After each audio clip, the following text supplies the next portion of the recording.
Hello बच्चों। आज आप सब कैसे होंगे? हम आशा करते हैं हमारे सभी बच्चे अच्छे होंगे।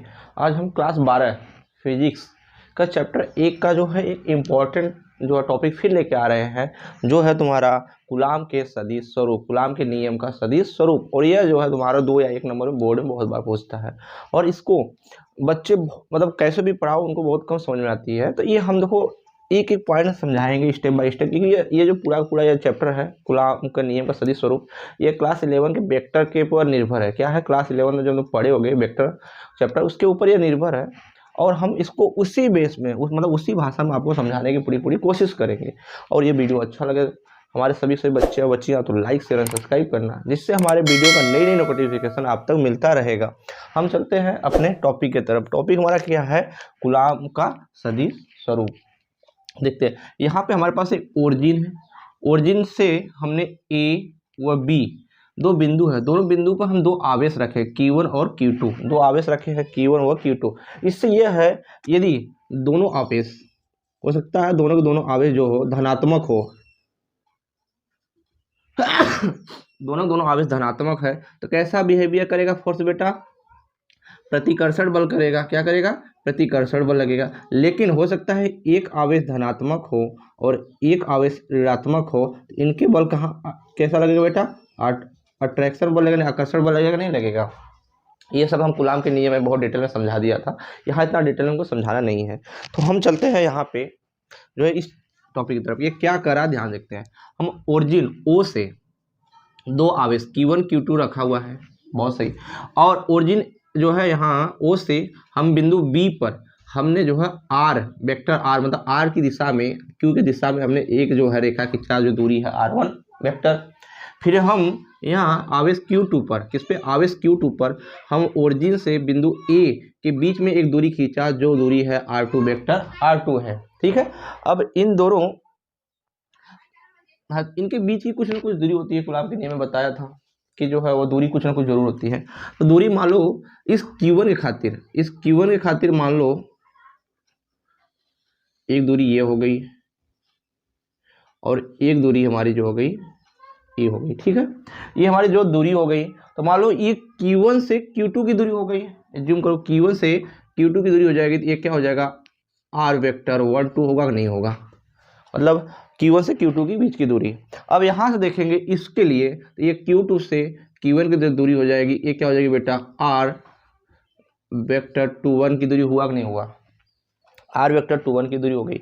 अब इस पे बल काम करेंगे। हो सकता है दो आवेश, ये दोनों आवेश हो सकता है धनात्मक हो सकता है ऋणात्मक हो, दोनों आवेश हो सकता है एक धनात्मक और ऋणात्मक होता है, कुछ भी हो सकता है। तो इस पे हम दो आवेश लेंगे, और सॉरी दो बल कार्य करेगा। एक बल हमारा जो है ये इधर कार्य करेगा, और एक बल हमारा किधर कार्य करेगा बेटा? इस बिंदु से इस बल करेगा। इधर जो हमारा बल कार्य करेगा, तो बताओ Q1 के खातिर Q2 पे बल लगा रहा है नहीं लग रहा है? Q1 जो बल लगा रहा है किस पे लगा रहा है? Q2 पे लगा रहा है। तो ये हमारा जो है F21 बल लगा। ठीक है बेटा, F21 बल लगा। ये बहुत डिटेल में समझना होगा।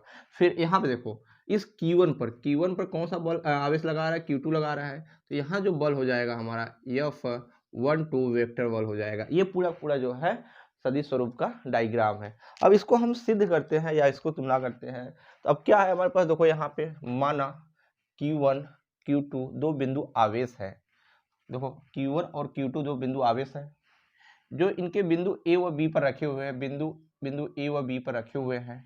और इनके बीच की दूरी देखो बेटा क्या है? इनके बीच की दूरी जो है, सॉरी इनके बीच की दूरी जो होगी यहाँ से, इनके बीच की जो दूरी है वह R21 है। क्या बेटा? है। अब इनके बीच की दूरी दिखा हमको। अब इसके चलेंगे हम कूलाम के नियमानुसार। हमने कूलाम के नियम को बहुत डिटेल में समझाया था, क्या था कूलाम का नियम। तो यहाँ से हम कूलाम के नियम लिखेंगे। कूलाम का नियम क्या था? F बराबर K Q1 Q2 बटे R स्क्वायर। यही तो हमारा कूलाम का नियम था बेटा, Q1 Q2 बटे R स्क्वायर कूलाम का नियम था। तो इससे हम जो है सिद्ध हुआ, तो इससे हमको यह सिद्ध हुआ कूलाम के नियमानुसार कि Q1 के द्वारा Q2 पर बल लगा रहे हैं। किस पे? Q1 के द्वारा Q2 पर बल लगा रहे हैं तो इस पे लगने वाला बल कैसा होगा। Q1 के कारण Q2 पर लगने वाला बल क्या बेटा, बल, तो यहाँ लिखेंगे। अब इस पे चलेंगे, यहाँ पे Q1 के कारण Q2 पर लगने वाला बल, बताओ Q1 के कारण Q2 पर लगने वाला जो बल होगा बेटा वो हमारा कैसा होगा, ये बता दो। Q1 के कारण Q2 पर लगने वाला बल जो होगा, तो यहाँ से देखो Q1 है और किस पे बल लगा रहा है, Q2 पे लगा रहा है, तो हमारा बल क्या होगा, F21 होगा कि नहीं होगा। तो यहाँ से हम निकालेंगे जो है F21 vector equal to K Q1 Q2 बटे दूरी क्या है बेटा, देखो जो बल लगा है उसी के डायरेक्शन में हम दूरी लेंगे। तो बल हमारा किस पे लग रहा है, 2 F1 पे लग रहा है, तो हमारी दूरी उसी डायरेक्शन में क्या है, R12 है कि नहीं है। इसमें सबसे ज़्यादा बच्चे डाउट करते हैं सर R12 लेके जो 21 R1 ले, ये सबसे ज़्यादा कन्फ्यूजन। तो जिस डायरेक्शन में बल लग रहा है उसी डायरेक्शन का भी दूरी लेंगे। हम इसी डायरेक्शन में बल लगाया है, इसी डायरेक्शन का दूरी लेंगे, हमारा जो दूरी हो जाएगा वो हो जाएगा R12 का होल स्क्वायर पूरे में। और इसके बाद इसका जब वेक्टर मैग्नीट्यूड दिशा दिखाना होगा तब क्या लिखेंगे, R21 कैप। ये हो गया तुम्हारा समीकरण नंबर 1। ठीक है बेटा, अब हम लिखेंगे 21 आवेश Q2 के कारण Q1 पर लगने वाला बल, क्या बेटा, आवेश Q2 के कारण Q1 पर लगने वाला बल, तो Q2 के कारण Q1 पर लगने वाला बल। तो अब देखो इस पे इसके खातिर लग रहा है, तो इस पे बल कैसा लग रहा है बेटा, 1-2 F लग रहा है कि नहीं लग रहा है। तो यहाँ जो हमारा निकल के आएगा वो निकलेगा F21 vector equal to K Q1 Q2, और दूरी किस डायरेक्शन में लेंगे, इसी डायरेक्शन में लेंगे जिधर बल लग रहा है। तो हमारा क्या दूरी है, R21 का स्क्वायर, ये पूरे के पूरे मोड में, और हम दिशा दिखाएंगे तो हमारा क्या हो जाएगा, R21 कैप हो जाएगा। ये हमारा जो है सदिश स्वरूप बना है।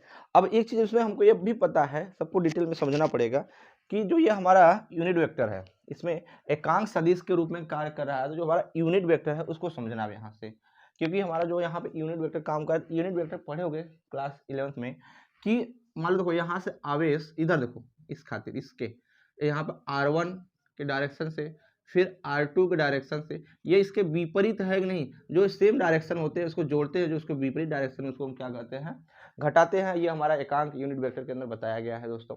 अब इनको लिखोगे कूलाम के नियमानुसार अध्यारोपण सिद्धांत जब आगे पढ़ाएंगे, उसके सिर्फ इतना ही हमको करना है।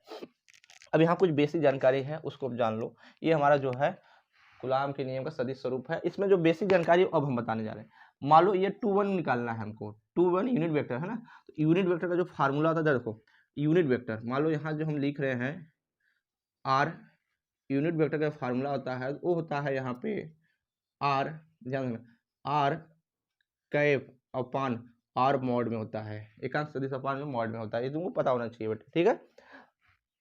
यूनिट वेक्टर का सदिश है, तो इसको जो हम लिखेंगे, इसको R21 को, अब इस पे देखो, यहाँ से आगे देखो बेटा, इसमें यहाँ पे R1 का दिशा ये है, फिर ए भी इसका R12 का दिशा इसी में है कि नहीं, मतलब देखो ऐसे गई फिर ऐसे गया, लेकिन यहाँ पे एक ऐसे जा रहा है, यह दो तो सेम डायरेक्शन में जा रहा है, ये विपरीत डायरेक्शन जा रहा है। जो विपरीत डायरेक्शन में जाते हैं उसको हम क्या करते हैं, घटाते हैं। जब यहाँ से लेंगे R1 तो यहाँ से लिखेंगे R1 यूनिट वेक्टर, ये R1 दिशा में गया, और इसको फिर जोड़ेंगे यहाँ से प्लस R21 बराबर, ये वाला देखो बेटा इसके विपरीत दिशा में है कि नहीं, ये इसको ऐसे आना चाहिए लेकिन ये ऐसे जा रहा है, तो यहाँ से क्या हो जाएगा तुम्हारा R2 वेक्टर हुआ। अब इन सबको एक साइड करेंगे, क्या करेंगे बेटा, एक साइड करेंगे। R2 को हम R12 को यही रहने देंगे और ये R1 को उधर ले जाएंगे, तो ये हमारा बनेगा R2 वेक्टर बराबर R2 माइनस R1 वेक्टर। ये बना नहीं बना बेटा यहाँ। अब ऐसे ही हम इसके लिए निकालेंगे R21 के लिए निकालेंगे। जब R21 के लिए निकालेंगे बेटा यहाँ से R21 के देख लिए, R21 के लिए मतलब ये देखो ये वाली डायरेक्शन इधर गई है, फिर ये वाली डायरेक्शन इधर गई हुई है, और फिर इसके ऐसे आना चाहिए, लेकिन R1 इसके जस्ट विपरीत डायरेक्शन में है। तो यहाँ जब निकालेंगे हम R2 प्लस R21 वेक्टर बराबर R1 वेक्टर, यही तो है। अब इनको हम एक साइड करेंगे तो बताओ यहाँ पे R2 को उधर ले जाएंगे तो क्या बनाएगा, सोचिए बताओ R2 को उधर ले जाएंगे तो क्या बनाएगा। तो यहाँ से हमारा जो डायरेक्शन बनेगा